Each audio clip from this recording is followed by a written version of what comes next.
กับนางลิ้นก็ได้บ่ได้จักดอกไปกันบนนี้นะคุดยังอันน่ะมันสิเป็นคุมไหนนาง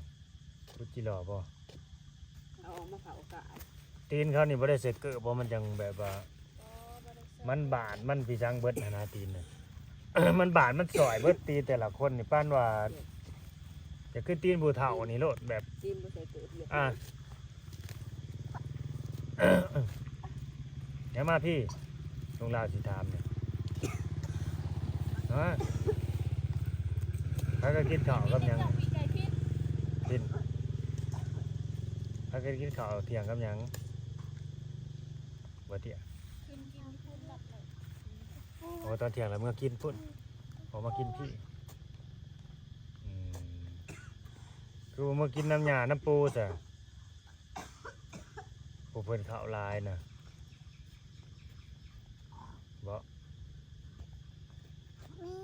มีเงือกวัว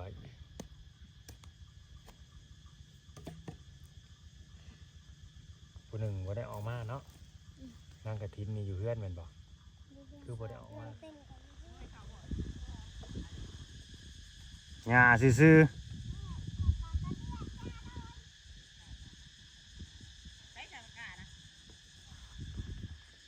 ฮะไปท้ายโต๊ะกาอยู่ฝั่งนั้นอันนั้นก็แม่นบ่กะบ่ถึง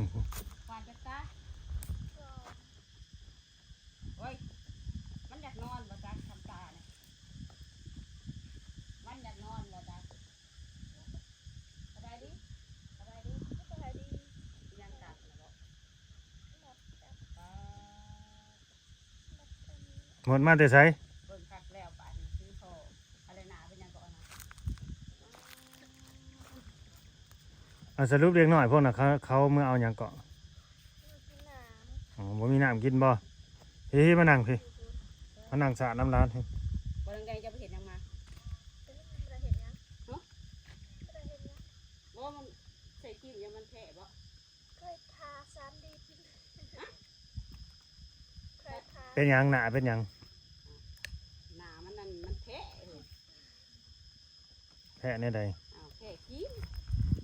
นางดำหรือเตี้ยก็เตี้ยในไซว่าได้พอใหม่นะเพราะพอใหม่ก็แม่มาเลยบ่ไปใช้เลยฮะเพศเรียกหรือบ่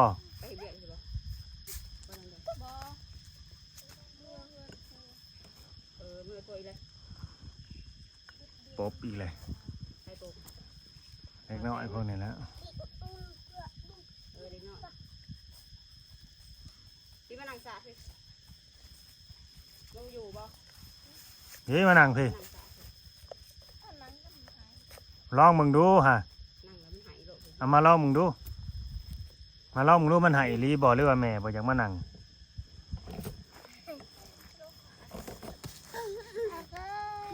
มันมานั่งน้ำเอื่อยมันมึงดูนี่บัดนั่งอ่ะนะบัดออกมาเนาะบัดพวกนี้บัดออกมานางตานี่เป็นนั่นคนพิเศษของหญ้าของปู่เพิ่นเต็มนางเต็มนี่ตาอยู่นี่ตาอันนี้นางตานี่คนพิเศษของแม่เต็มแม่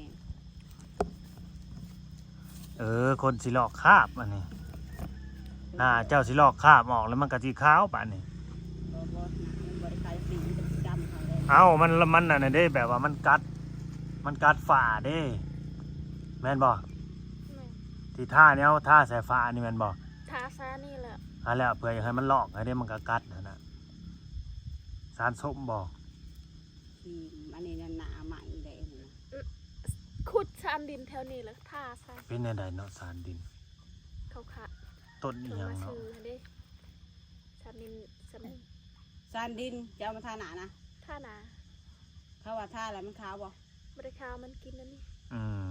มันกัดขาออกมันกัดขาออกเลยมันสีขาวแสบบ่แสบต้องทนแสบให้ได้เนาะนี่มันต้องเป็นบาดเป็นแผลก่อนได้สิบาดเป็นแผลแล้วมันต้องแกะออกบาดอะไรหน้า น้าสิบ่แพ้นั่นติจ้ะถ้าออกก็สิเป็นแพ้หั่นติอืม เอาไว้ไปยังอันน่ะ ว้าก าตาเป็นอีหยังเสียวดิ แต่ว่าสิเนี่ยนั่นลูกเลิก เสียวดิกินอีหยังยังคาคอ อันนี้นะครับพาหนังบ่ได้ลูกเลิก ถ้ามันลุกมันหย่างรถเตี้ยเป็นอะไรสาวพอมาหาน่ะเตี้ยนางพินนางลินบ่ได้มาเนาะ นี่นาง ลินอ๋อมีแต่นางกระทินบ่ได้มาเนาะ พ่อจะมาหาบ่วันนี้ มีแต่นางพินนางกระทินบ่ได้ พ่อ มา มาหาบ่พ่อไปเล่นเมื่ออยู่น้ำบ่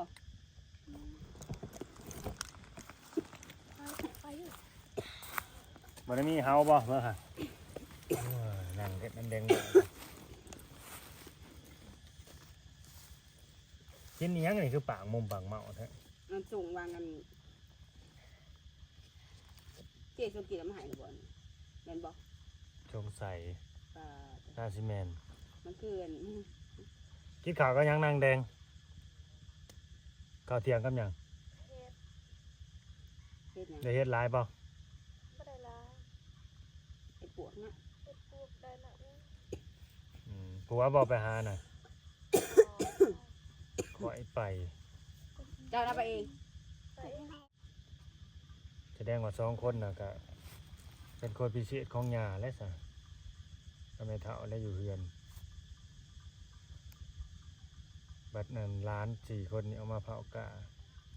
เขาก็เผากะกุ้มอยู่บ่ บ่ได้กลมแล้วโกจนเมื่อยปากบอ อื ก ม ลิ้นคือเล็กน้อยจนงัวควายกิน งัวควายมาเขาก็บ่เห็นซ้ำบางที มีแต่ลิ้น แม่น้อยนาง อีจืนผู้ใหญ่ก็ลิ้น อืม แห้งนอนอีกให้ข้าวกาน อนรับเซยอีก เมื่อยมันวะเขาเมื่อย อืม บอกไฮไลท์มูก็บ่ไปอีจืนผู้ใหญ่ให้ใส่บ่ได้เลย อืม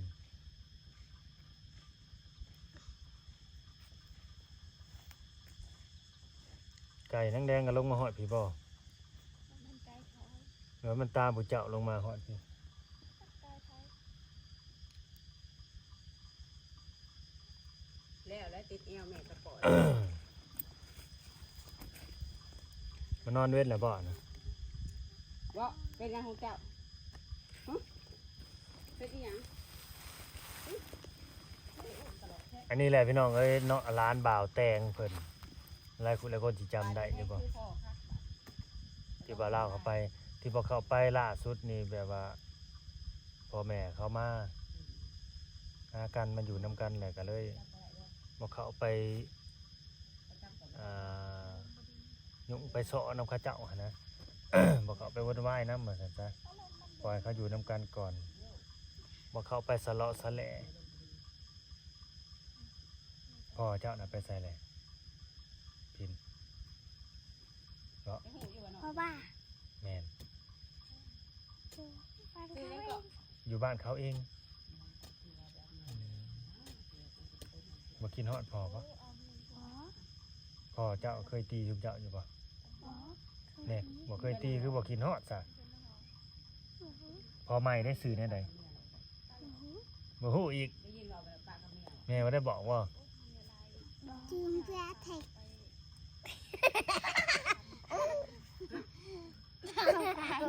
แปลว่าในใดนาง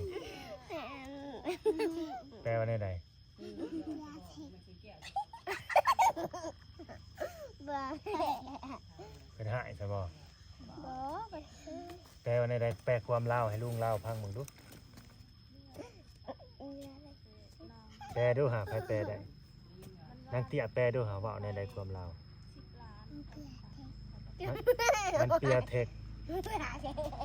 คือว่าอะไรนะแปลว่าในใดมันเปียเทคมันเปีย ซาลาเจนขยะเทนขยะเทนซาลาเจน ส าลาเจนบ่แม่นคอลลาเจนบ่ มันจะไหนมันจะแตกโอ้ย มันกินคอลลาเจนบ่สิว่ามันกินคอลลาเจนแม่นนี่บ่ ใคร เดนั่งไงเตี้ยเว้านะ หมอมันเปลือกแทกเลิก ถ้าเดมันเปียเทคบ่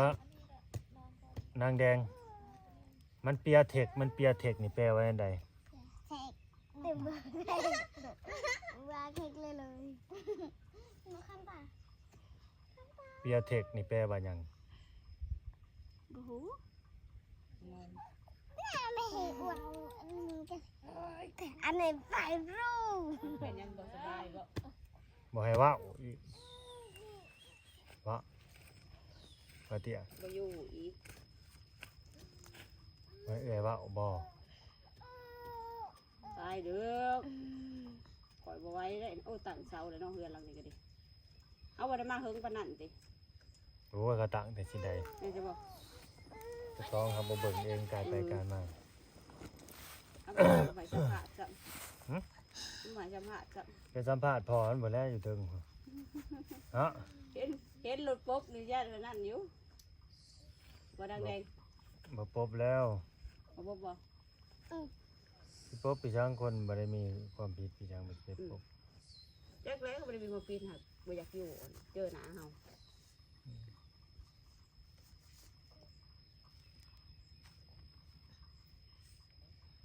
ไปสถางใบเตยแท้นี่ มันได้รับไปปลูกในคันนา เออโอ้ยไปปลูกมันหกกินได้ก่อนน่ะ คันเราเจือดเลย อืม ปลูกให้มันอยู่หมายคันเจือด ทางหน้ามันบ่ปลูกเนาะทางเลาะห้วย งั พุ่ วน แหล้ว เหยียบงัวยังมันสิไปอยู่เลย มันสิเจือนสิขาดอยู่นะคันนี่ อืม เสือขอยโลดนี่ฝนหน้าฝนน่ะฝนตกลิ้นน่ะช่วงฝนตกลิ้นตกหึม ไปเลยเนาะหมกสองคนน่ะใครก็ นางลิ้นบ่เข้าใจภาษาลาวได้บางคำก็เบิ่งปากเว้าอยู่เข้าใจเบิดบ่ลิ้นเข้าใจเบิดบ่ลุงลาวเว้านี่ฟังออกเบิดแม่นบ่ภาษาลาวนี่ฮู้อยู่บ่ฮู้ผู้เอื้อยน่ะสิฮู้อยู่อันนี้จักฮู้หรือบ่ โอ้โห นางเตี้ยนี่แฮงบ่ฮู้ซ้ำเลียวเบิ่งปากเบิ่งหน้าอยู่แม่นบ่เตี้ยฮู้อยู่บ่ลุงลาวเว้านี่เด้บ่ฮู้โอ้ยสื่อสารกันบ่ได้พี่น้องไอ้บ้านนี่ เวลาสื่อสารกับอะไรเขาก็เมื่อย เอื้อยนี่ฮู้อยู่นางพินนี่ สิพ่อกำลังนั่งอันนี้น้องเติ้นบ่ เดี่ยวกันเลยนะ สัมภาษณ์กันในหัวเมื่อยยอดเป็นแดงเข้าใจคนละนิดฮะ บ้านเขาอยู่ฮันเดผู้จักภาษาลาวเนาะ อืมถามว่า ลูกกับผัวในเพลงไฟกว่ากันบ่เข้าใจ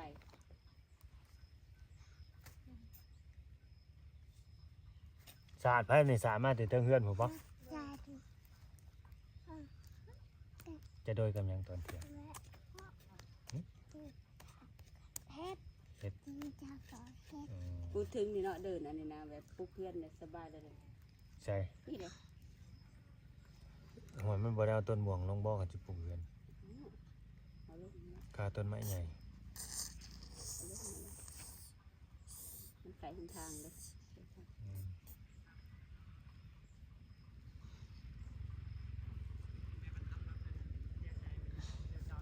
ขนาดเอื้อยยังบ่อยู่เลยเนาะเอื้อยนี่ครบไปบ่เลย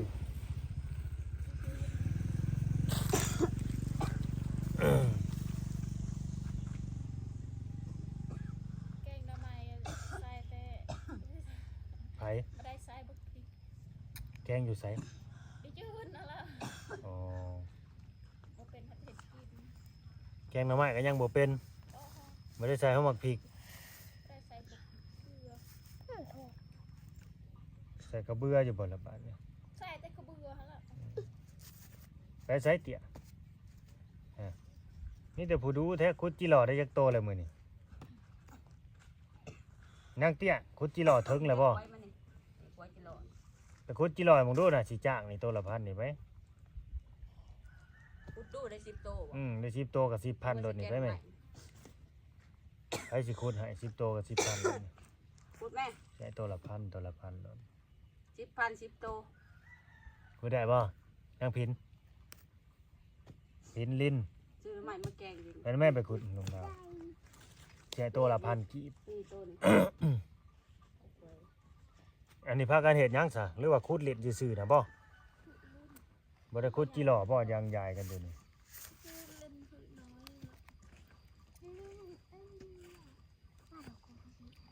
ดินนั่นปู่นางแดงนี่จักฮอดใจแน่ที่แรกบ่าวลาวคิดว่าแต่อยู่ฝั่งนี้บ่แล้วปู่อยู่ฝั่งนาก็แม่นทางนั้นก็บ่แม่นฮอดต้นยางผู้บ่ต้นยางใหญ่ผู้บ่ มันก็ภาษาผมบอก มีแต่ให้ใหญ่โอ้ตัวกระปั๊บนี่บ่ฝากคันให้ใหญ่ไปผู้บ่แม่นเนาะอ๋อ ใส่หัวใส่คุดที่รอเลยเด้อบ้าน จักตายฮอดใจเลยพี่น้องเอ้ยอันนี้ก็ดีเขาสิไปขุดจิหล่อเอาเงินเลย10โตกับ10,000นะเรามึงตี้ ลองเบิ่ง10โตกับ10,000สิได้อีหลีบ่อืมเห็นอยู่บ่หูจิหล่อนะจกเอามือจกไปเอากี่เข็บครบมาได้ เสือมันเห็นมันจะบอกนั่นดอก เป็นยังดอก มันใหญ่อยู่อ้าวจกอีเลย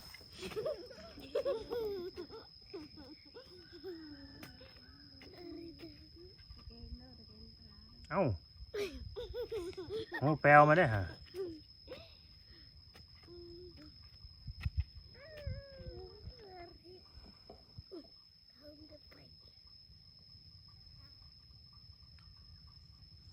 นางแดงกับบ่าวแดงกลับมาหากันแล้ว ได้บ่ อยู่ด้วยกันอีกครั้งหนึ่ง ขอว่าบ่ได้ดอกแปลมันบ่มีดอกเป็นยังนั่นนี่นะ อีปอบมึงอ้าวแก่ไม่ก็เลยแค่สี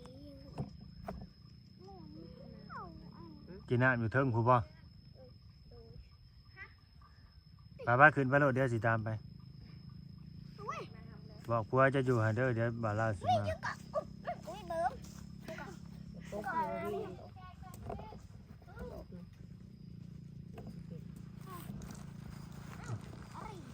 นั่งอยู่กับเสือบอยู่นี่โอ้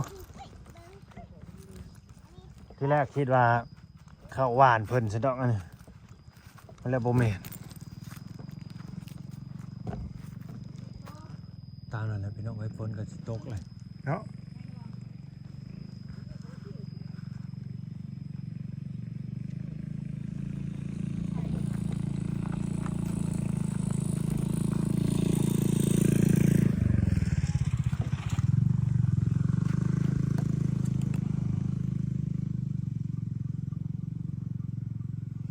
ถ้าว่าบัดฝนตกหึมๆนะมันสิขาดนะในเจนะนี่เลาะคันมันต้องขาดแล้วมันเจือนเลย ต่อถ้ามันยังน้อย บัดพวกเอาไปขายบัดมาจะใช้จะที่หลอกมีตัวใหญ่แท้ฝนตกหลามันเลยตัวน้อยครับฝนตกแต่หัวปีนะมันตัวใหญ่ ซาหัวมันน่ะสุเจ้าเอิ้นในได้เอิ้นจีหลอน่ะจอรี่ เจอรี่ อารีดเอาพักกันหายหน้ามากินบ่อนี่หน้าเบิดแล้วบ่ทุกว่าไงหายหน้ามากินก็ลงไปเล่นกี่ต้มเลยอารีดจิรออารีดจิรอโอเคพี่น้องเอ้ยสุดจังเอาไก่มาเลี้ยงน้ำบ่นี่เด้นี่ไก่เอื้อนไว้ได้ไก่นะกล้วยเตี้ย ไก่คือกล้วย นังเตี้ยกล้วยเอาเร็วจับเอามันหูไอ้ลีไก่ติ๊กนี่นะกล้วย ไปก่อนเด้อบ้านนี่ลูกหลานเลยเด็กๆขอบคุณที่เข้ามาเบิ่งมาชมเด้อฝากกดไลค์กดแชร์โอ้ติดตามแม่เป็นกำลังใจให้หน่อยเบิ่งคลิปยาวๆให้หน่อยบ่ได้เบิ่งคลิปจบก็คอมเมนต์บอกเด้อ